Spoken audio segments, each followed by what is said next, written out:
Right now we've got Richard Loranger. And Richard Loranger is a, yeah, let's give him a little bit of applause. Let's pepper it.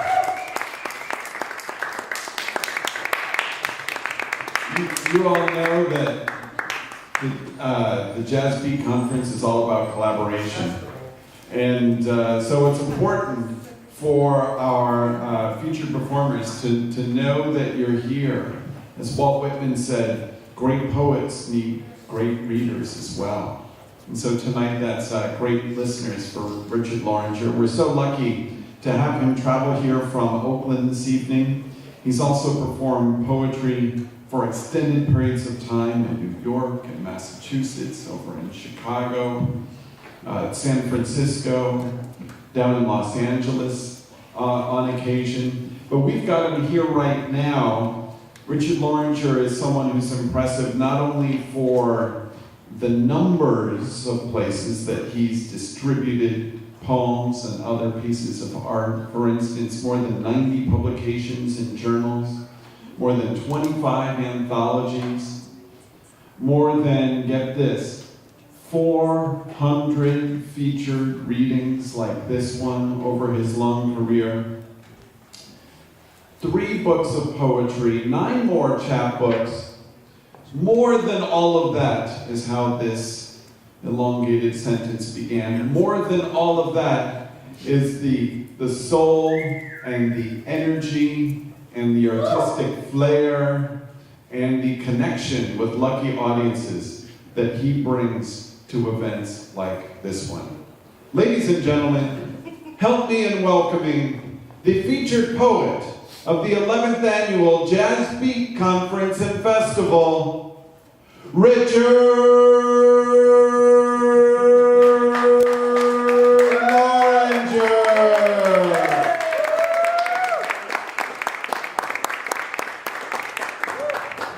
Who was asking about the women? Who was asking about the women? Someone in the back was asking about the women. Yeah. I'm gender fluid, if that helps. Wait, no, we got that. Okay, so this is like a beat something. Beat, there's like beat stuff. Beat. I'm having a fun time with the mic stand here. I thought maybe I'd start out with some stuff by an excerpt from Jack Kerouac. Yeah. Because you had a Jack Kerouac contest last night, and I thought, well, that guy liked jazz, or so they say.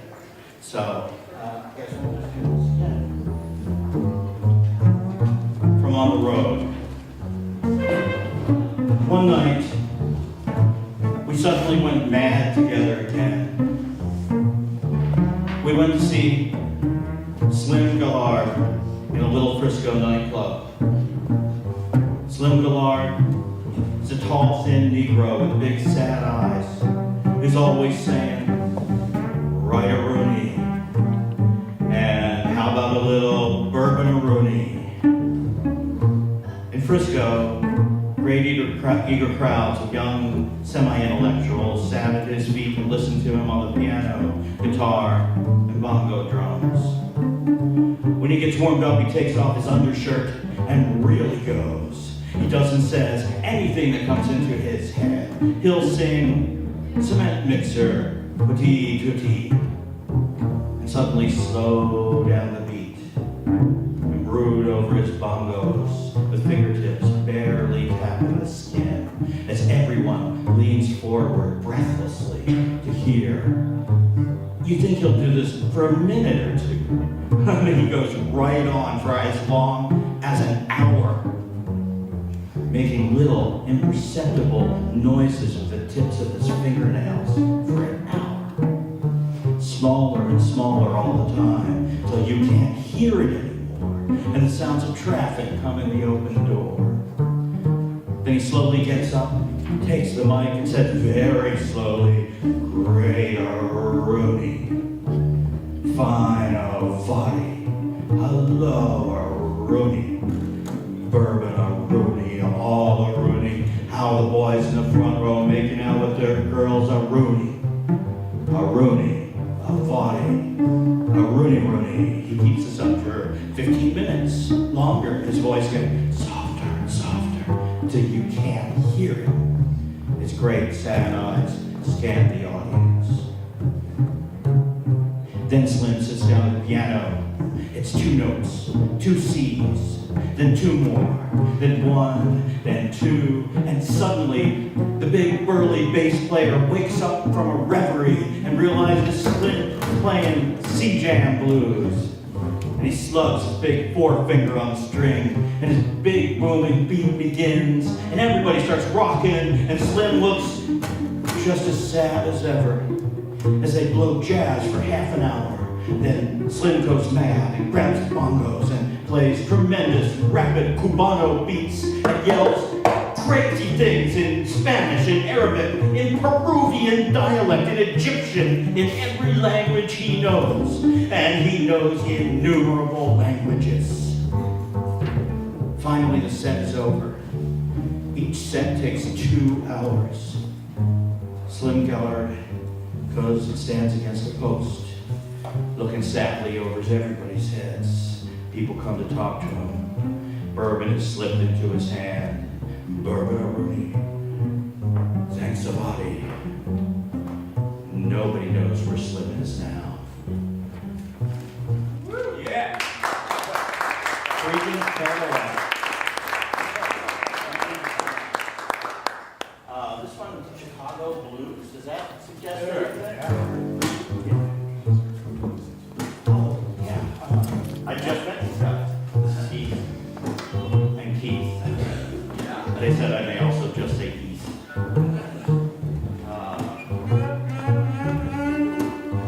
A couple that are sort of beat influenced. Chicago Night. This city, brick and thunder, mainline and blues like a thriving junkie, peels out into the night with a crack, right out of its foundations, right off its pad, out of its sockets, up the tube, out the roof, right out of its boots. It's no longer a city, but a spaceship, looking down, down at the neon it's forsaken for a clear shot at the stars, down at the crib it toppled. The flag it dropped, the body left. Out of its skull, and into the great deep abyss, the night, the raptured, loving darts of night, it leaps, all for a chance of an unseen, skinless body bigger than us all.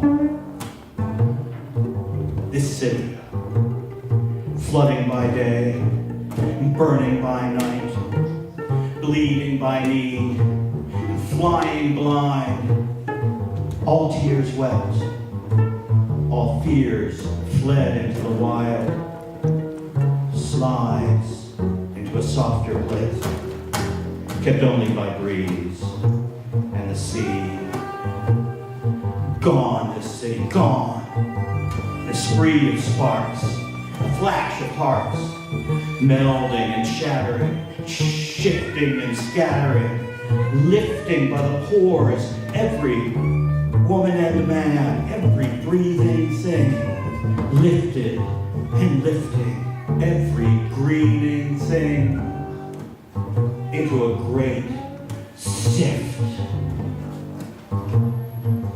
There's a rift in this frozen world, seething a sweet ferment, teasing love out of hair, flailing a rare reed, and welling feel of here, yes here, right here, gone out into sheer real.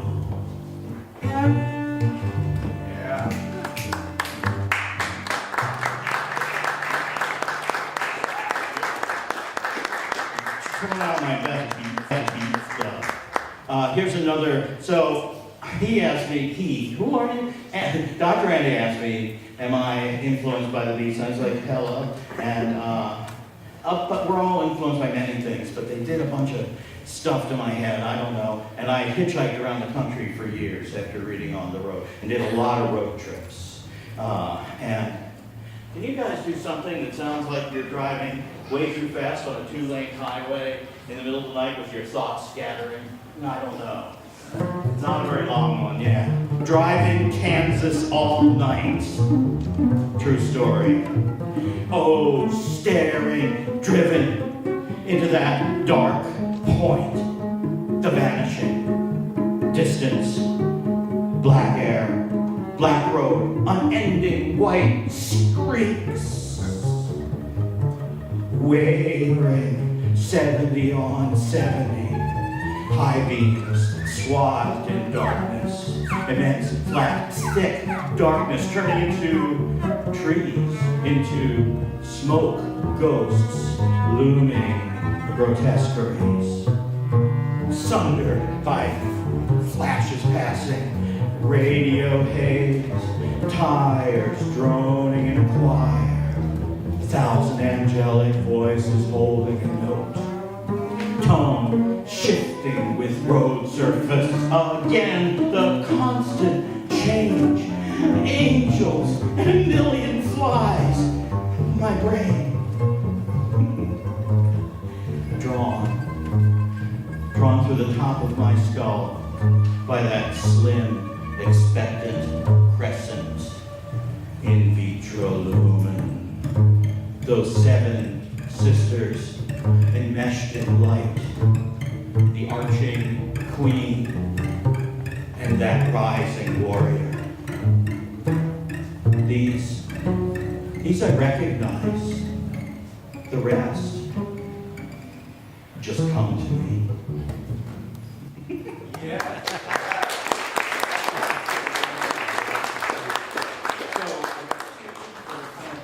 A little slower, the first one in the song, pretty. And I'm not, I don't think. I'm going to do, pretty? So I'm going to do two pieces that I chose. One, because they're both woman-focused, and I like doing pieces regarding women, and 2, because they're both written while listening to music. There's this indie choir around the Bay Area, but also they elsewhere called Kit Cut. Does anybody happen to know Kit Cut? You know, yeah. So this was written listening to these like 10 women all singing in these amazing harmonies, right? They're amazing, in a church, and they're all singing in Czech, and I have no idea what they're singing. I'm just losing my mind over the sounds, and so I wrote a translation of what I thought they were singing, what it sounded like in English. Mistranslation, let's sing to Kit Kat. Oh, my brother, lay a soft caress upon the sea for us.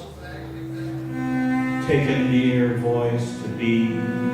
Oh, take a slow go. Say, sing, gleam, no. Say, song, the mother lays upon a mattress throw. Go through the slow meadow of rush. Ahead of heather be. Say low and know me. Go, so I owe ye. Say my only, your only, our only day. Hail the only, I owe ye. I say you, I go, I, yea. Know my crippled bay. Know to see my stippled day.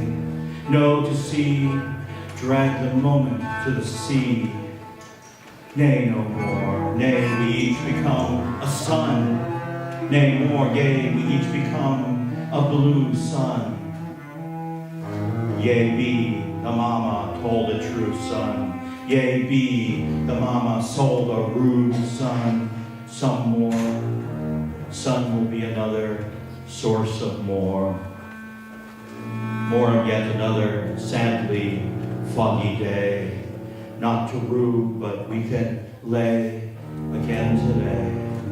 not to claim, but we can make a moon. Yea, shine to be maroon, belay the sun to rain and moon. Yea, need to shame to stun again, salve, yes, the needy stone. Yea, just yes, bring the other rune. Yea, stray, but once again, gone, once again.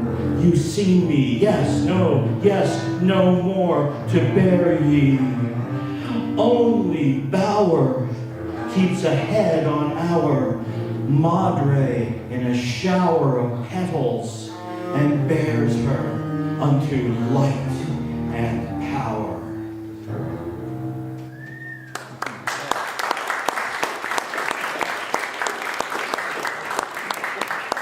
Always right when people are singing in a language you don't know. Let me see the time. Okay. Sorry, I gotta. Wow, I'm gonna skip this one. So I'm gonna do a bunch of short pieces and then 2 at the end. And so maybe anything you feel like at a moderate tempo would be good. I'm just gonna do a bunch of short pieces that are. They don't have titles, so I'll just do one and pause and do one and pause. You guys are up for that? Is that okay? Yeah. So each one's a little thing, a little window, a sudden window. And clouds roll in, and I'm glad, for autumn rain smells like the start of everything. And darker days are time for all the dust to settle. Sweet, sweet the air, and safe to open chest to amity. When trees drink clouds, and dry ground soaks, and we can sense effulgence down the road, how can we not enjoy the dropping of all things, and the sleek sweep of pungent breeze? I'd like to lie down in the street and shine.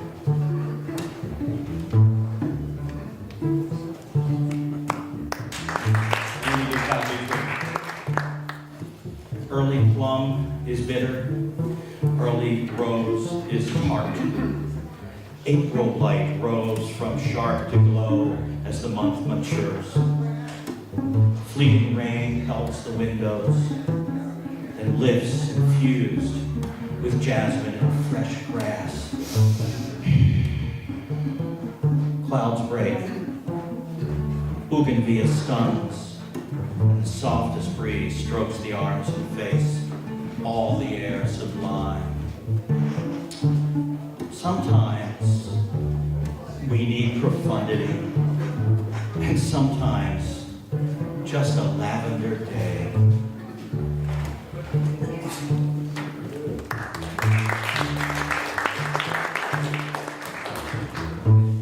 After the bricks are scattered, we have many choices.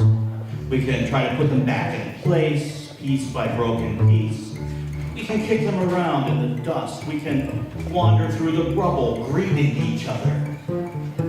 But whatever we choose, come Tuesday, it will still rain with sudden force. You will leave the stew too long on the stove. That small bird with one white wing will fly into your house. And yet, we still go around greeting each other, as if the next breath might hold a perfect mix of rose and rosemary, or music you've never heard that lights up your entire brain. Why? Because it could.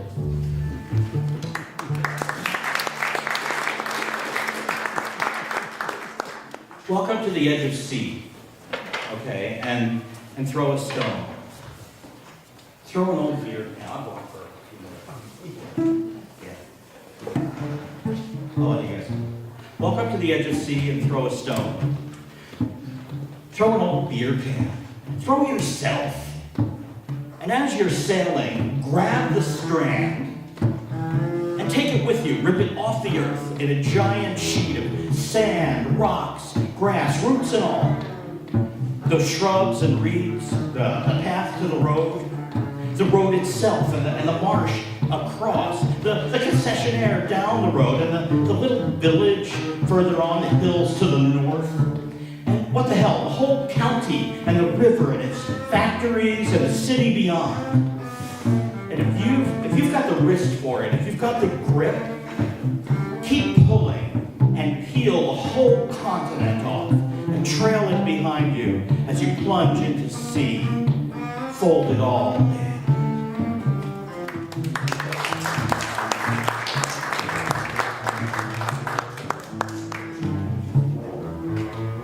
I write myself out of a box and write myself into another. I have two mouths, one on either side of my face, and they are both singing. This is a condition, a condition of being. Our neighbor, who was lost in the floods of Oaxaca, used to spin the finest pots in town. Now he collects sticks at the bottom of a stream. That is a box too, though one with crumbling sides.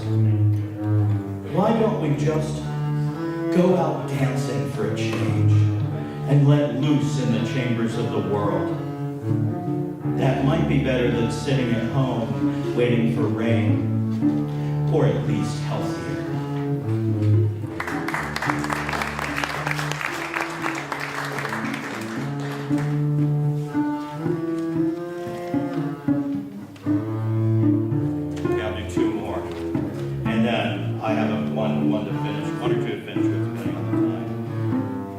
Part of this month, there blooms a myrtle. I'm saying that because I want it to be. And in that way, I have made the world for an incomprehensibly small moment. And that is how the world is made. Not by gods, not by people, but by everything wanting. Everything. The leaf grows sun. Rock reaches for its inner bonds. Fire eats. And somewhere in the world, there is a myrtle blossom. Tender, vibrant, freshly bloomed and ripe, wanting you.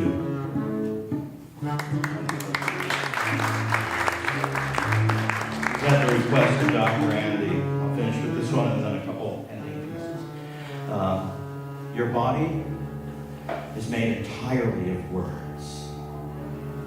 Your face of etymologies. Your eyes of allusions. Your hair of syllables.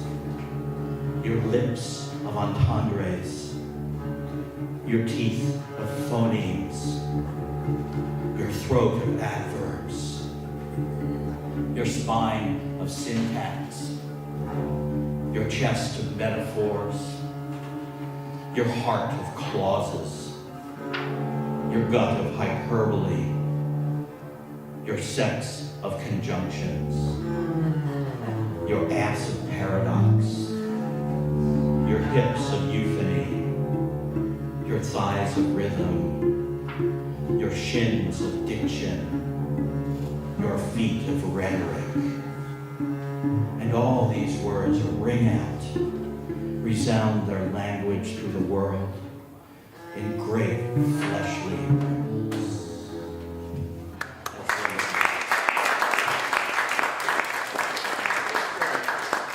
Just a couple minutes. Let me scratch that one. Should I do one or two short ones? Two? Okay. I'm choosing not politics, but empowerment for the end, if that's okay. Yeah. This was actually, the words of this, and it's got 5 3 lines. I'll just, you guys can see too, but it's got 5 3 lines. I don't know what kind of music I should have them play with. So each of them the words were all chopped up and they're all written in metallic markers. And they were placed all over this room so you could read them in any order. But they really actually were a poem. But then, as you sat in the room, He constructed hundreds of other poems just by looking at all the words. It was an installation at Nomadic Press in Oakland. It's called We Sing and Rise. It's, empower. I don't know. Do gospel. Rise, tide sister, into shimmer field. Embrace sacred knowledge or risk rift. Breathe now and stride. Rise, fire brother, with filament matrix. Bring blossoms, but show fracas by. Study can revive sanity. Rise, earth animal, for intricate time. Drum conflict, reveal if ardent. Strive, watch nerve crisis signs. Rise, living sentinel of Care Harbor. Simmer sentient egg conundrum and celebrate. Lift eye to nest. Rise breeze, winding through Sense Canyon. Release need tensions when will powers. Form new culture junction.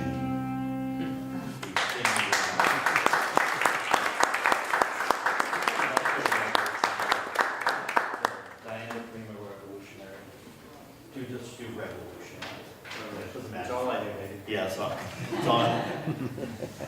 Heath and Heath, and I don't know their last names. What's your last name? That's good enough. Doesn't matter. Well, thanks these guys. I want one. So I started with a thing by Jeff Kerouac, and I want to end with a piece, one of my favorite pieces by Diana Prima. Revolutionary Letter Number 20, which was for Huey Newton. I will not rest till men walk free and fearless on the earth, each doing in the manner of his blood and tribe, peaceful in the free air, till all can seek, unhindered, the shape of their thought, no black cloud, fear, or guilt. Between them and the sun, no babies burning, young men locked away, no paper world to come between flesh and flesh in human encounter. Till the young women come into their own, honored and fearless, birthing strong babes, loving and dancing,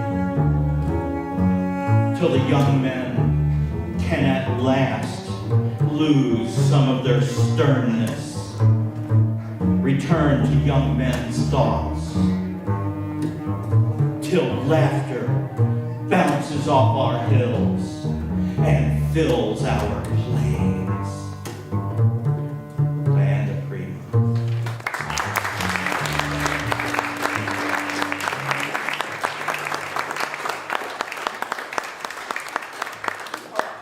I bet you know another one. Give it up one more time for Richard Loranger.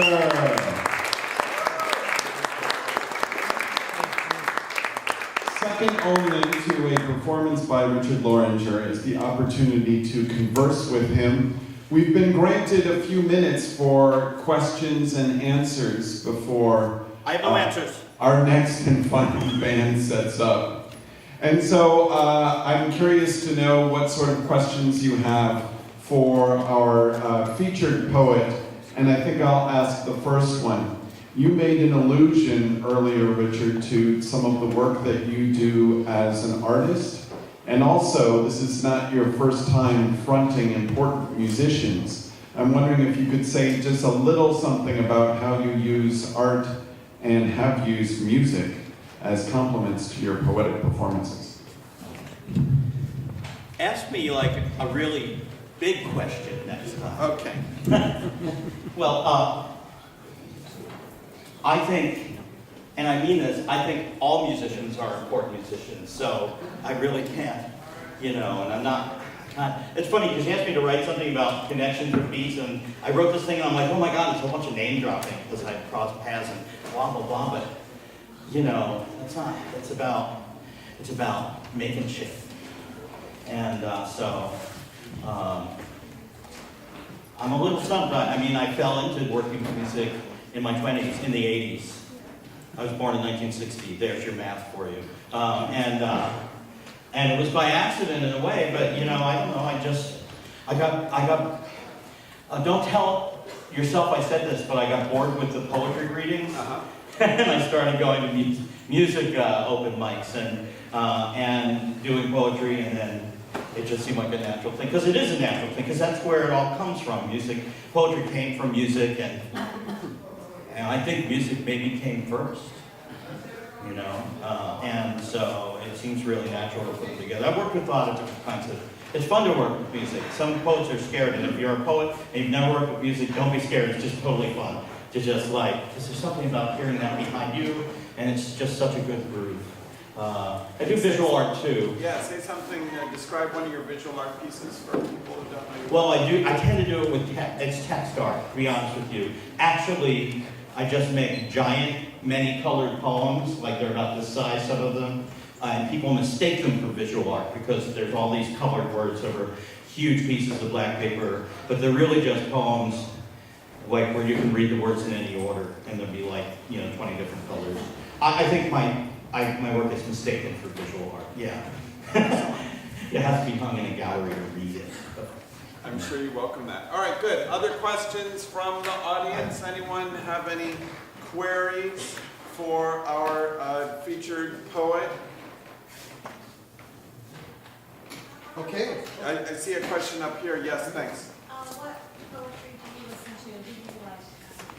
Oh my God, no, that one's really hard. I like so many kinds. It's whatever brews me at the moment. The truth is, I grew up on I hate to say this, but I kind of grew up on the modernists who, William Carlos Williams, and who, by the way, led into sort of was Ginsberg's, gave birth to Allen Ginsberg in some way or another. Is it okay if I sit? Yeah. And so I really did sort of come up on that kind of thing, but so many. I go to readings all the time. It's one of the reasons I still grit my teeth and pay my really way too high rent-controlled rent in Oakland, because there's so much literary stuff going on there. And to my mind, it's the stuff that's just coming out of people that really grooves me. And it's all kinds of stuff. So what I would say is, just come to the readings here and wherever you can, and always, if you're going to readings and you find yourself going to readings more often and you see a bunch of different ones, go to something you haven't been to, and go to something that's outside of your comfort zone, especially, because then it will be in your comfort zone and you will be, everyone is, yeah. Good question. All right. One more in the back, and then we'll finish. Sir. This up. Yes. Do you listen to songwriters and lyricists, and who would you listen to? That's a really weird question for me. I just have a weird answer for that. I'm sorry that I do. The poet Bob Kaufman, I'm not comparing myself to him, by the way. It just sprang to mind. He stopped talking for a bunch of years. I stopped listening to music for a lot of years, and I can't say why. Mostly, it's not like I never did, but I probably went about 20 years where it would rarely occur to me to put on music. I would go to hear music, mostly live and mostly jazz, but only within the last 6 months have I started listening to music every day. And I tend to listen to wordless music. So I listen to jazz, I listen to Hauschka, if anybody knows who Hauschka is, and if not, it's a strange German composer. I don't know, today was Ornette Coleman. Yeah. Excellent. All right. Thank you. Oh, and I do cut my own hair, and I did it yesterday, so if it looks bad, that's why. Yeah. Okay. first, one more time, let's give it up for Richard Loranger. He did such a great job.